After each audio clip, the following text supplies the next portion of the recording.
Tak ada nabi yang senang, kenyang, lenang tanpa perjuangan. Semua nabi-nabi, dari mula Nabi Nuh alaihissalam dengan kesusahan mengumpulkan batang-batang kayu. Mengumpulkan batang kayu di tempat kita tidak berat, sebab tempat kita banyak hutan. Tapi mengumpulkan batang kayu di tengah gurun pasir yang kering, kita bila pergi ke Makkah, Madinah, kita boleh tengok satu batang pohon kurma mesti ada air yang mengalir, tak boleh berhenti, kalau tidak dia akan mati. Maka mengumpulkan kayu di tengah gurun pasir adalah falah, perjuangan yang susah payah. Selepas kayu dikumpulkan, yang berat bukan panas terik, yang berat bukan mengumpulkan kayu, yang berat adalah caci maki, hamun, sumpah serapah manusia. Mereka mengatakan Nabi Nuh akan gila. Mereka mengatakan Nabi Nuh adalah manusia yang majnun. Mereka mengatakan Nabi Nuh orang yang terkena sihir. Mengapa mengumpulkan kayu ingin membuat bahtera perahu di tengah gurun pasir yang kering? Sebenarnya hidup ini tidak berat.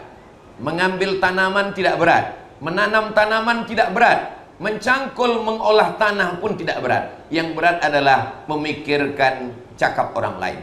Lalu selepas tahan dengan penderitaan panas terik pada badan, menahankan cakap orang lain pada hati, lalu kemudian barulah datang hujan lebat 40 hari 40 malam.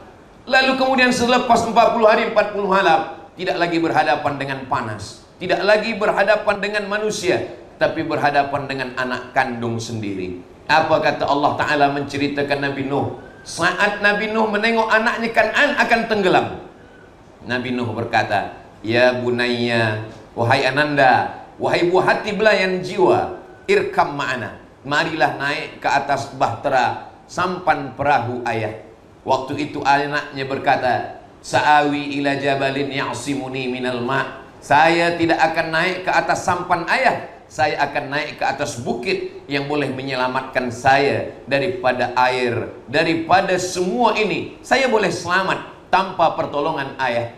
Tapi rupa-rupanya air yang dia sangka akan hanya sampai ke kaki bukit, air itu menenggelamkan. Tak ada permukaan bumi di atas tanah, semuanya tenggelam.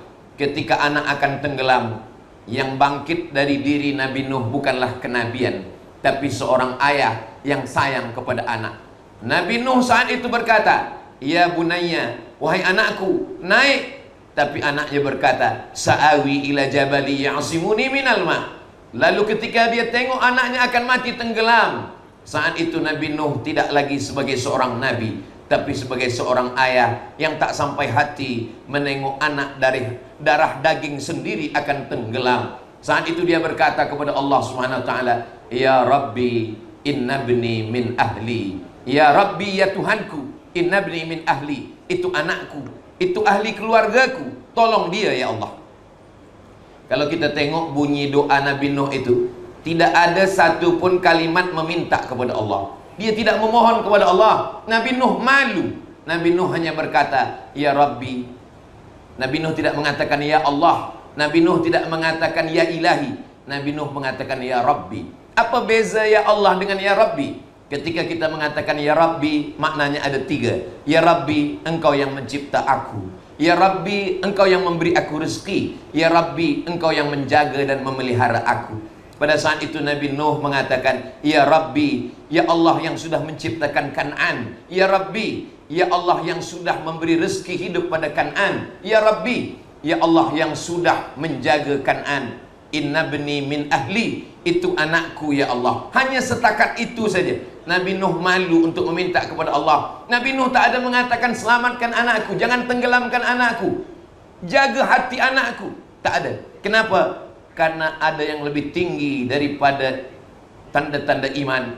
Maka dalam hadis dikatakan al-haya'u syu'batun minal iman. Malu adalah satu cabang daripada cabang-cabang iman. Kalau ada malu berarti beriman. Kalau tak malu berarti tak lagi ada iman. Begitulah seorang nabi. Hidupnya bukan dengan senang, kenyang, tenang, lenang, tapi penuh dengan perjuangan. Siapapun nabi yang kita ceritakan pasti dengan perjuangan. Mereka adalah orang-orang yang mendapatkan, memperolehi al-falah. Kerana al-falah hanya diperolehi dengan perjuangan.